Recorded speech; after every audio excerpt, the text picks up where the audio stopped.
لقد صدق الله رسوله الرؤيا بالحق لتدخلن المسجد الحرام إن شاء الله آمنين لتدخلن المسجد الحرام إن شاء الله آمنين محلقين رؤوسكم ومقصرين لا تخافون فعلم ما لم تعلموا فجعل من دون ذلك فتحا قریبا۔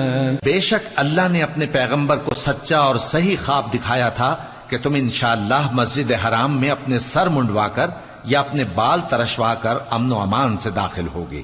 خواب دیکھنے کے بعد آپ نے اعلان فرمایا کہ مجھے عمرے پر جانا ہے اور جو بھی صحابہ اپنی خواہش سے عمرے پر جانا چاہے وہ چل سکتا ہے، کسی پر کوئی زور زبردستی نہیں ہے۔ تقریباً 1400 صحابہ آپ کے ساتھ مکہ کے لیے نکل پڑے۔ سبھی لوگ ذوالحلیفہ میقات پر پہنچے اور یہاں سے سبھی نے احرام باندھا۔ ذوالحلیفہ مدینہ سے مکہ کے بیچ میں مدینہ سے صرف 11 کلومیٹر دور پڑتا ہے اور مدینہ سے عمرہ کو جانے والے یہیں سے احرام باندھتے ہیں۔ اب ایک سوال یہ اٹھتا ہے کہ آپ مدینہ سے مکہ آ رہے تھے اور حدیبیہ اس راستے سے بالکل الگ پڑتا ہے جدہ اور مکہ کے بیچ، تو آخر آپ حدیبیہ میں کیسے پہنچے؟ ہوا یہ تھا کہ آپ ابھی راستے میں ہی تھے کہ آپ کو پتا چلا کہ قریش لڑائی کے لیے تیاری کر رہے ہیں، کیونکہ انہیں لگ رہا تھا کہ آپ بھی لڑائی کے لیے آ رہے ہیں۔ رسول اللہ لڑائی نہیں چاہتے تھے، اس لیے انہوں نے کہا کہ ہمیں ایسا راستہ اختیار کرنا چاہیے کہ قریش اور ہم آمنے سامنے نہ آ جائیں۔ تبھی ایک صحابی نے ایک سیکریٹ راستہ سبھی صحابہ کو بتایا اور آپ قریش سے بچ کر حرم کی سرحد پر حدیبیہ پہنچے ہی تھے کہ آپ کی اونٹنی نے آگے جانا بند کر دیا۔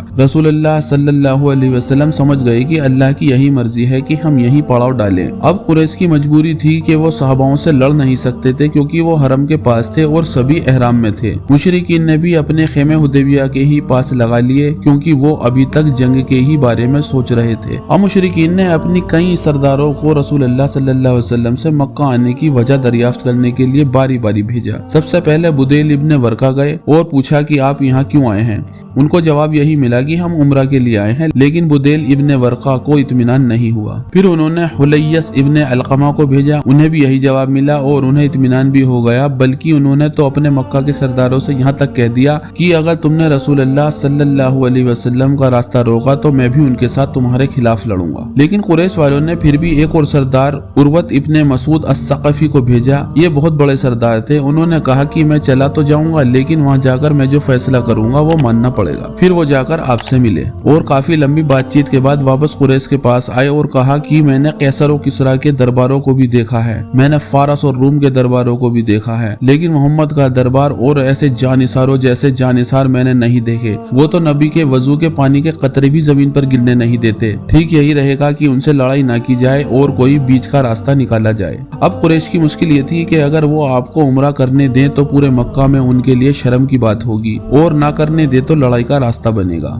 کافی ٹائم سے کوئی جواب نہ آنے کی وجہ سے رسول اللہ نے حضرت عمر سے قریش کے سرداروں سے جا کر بات کرنے کو کہا، لیکن حضرت عمر کا لگ بھگ ہر قریش کے سرداروں سے 36 کا آنکڑا تھا، اس لیے انہوں نے مشورہ دیا کہ حضرت عثمان کو بھیجا جائے کیونکہ مکہ میں کوئی گھر ایسا نہیں ہے کہ جس پر حضرت عثمان کا کوئی احسان نہ ہو، اور کیونکہ ابو سفیان اور حضرت عثمان بنو امیہ میں سے تھے اس لیے وہ آپس میں ٹھیک سے مشورہ کر پائیں گے۔ حضرت عثمان گئے اور کچھ وقت بعد ایک خبر آئی کہ حضرت عثمان کو قتل کر دیا گیا ہے۔ اس وقت رسول اللہ نے سبھی صحاباؤں سے ایک درخت کے نیچے بیعت کی کہ ہم یہاں سے واپس نہیں جائیں گے بنا عثمان کا بدلہ لیے، اور اسی منظر کو قرآن نے کچھ یوں بیان کیا۔ لقد رضي الله عن المؤمنين إذ يبايعونك تحت الشجرة فعلم ما في قلوبهم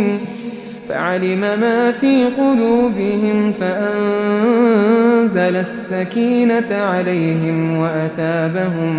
وأثابهم فتحا قریبا۔